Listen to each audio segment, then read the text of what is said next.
Hello, मी माधुरी आणि मी माझ्या Apple बोरची कशी काळजी घेतली ते तुम्हाला आज मी सांगणार आहे।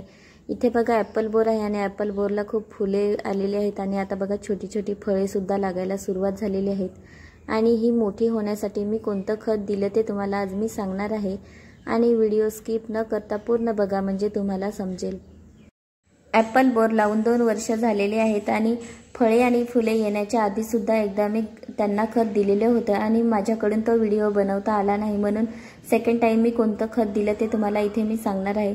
इथे बघा मी गांडूळ खत आणि बोन मील एप्सम सॉल्ट असं मी मिक्स करून टाकलेलं आहे आणि हे खत मी अंदाजे टाकलेले आहे। आपलं जेवढं झाड मोठं असेल त्याच्यानुसार किंवा छोटं असेल त्याच्यानुसार मी टाकलेलं आहे।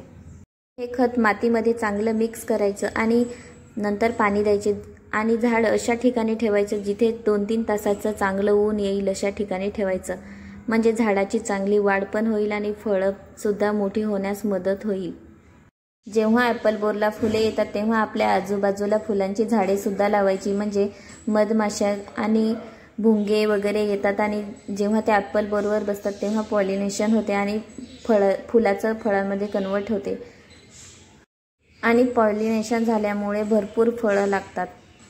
आणि जेव्हा ॲपल बोरला फुलं आली होती तेव्हा मी पाणी थोडं कमी केलं होतं आणि खूप असं पाणी सुद्धा कमी करू नका जेणेकरून आपलं झाड मरेल, कारण आपण ग्रो बॅगमध्ये लावलेलं आहे म्हणून माती थोडीशी ओली असावी वरची।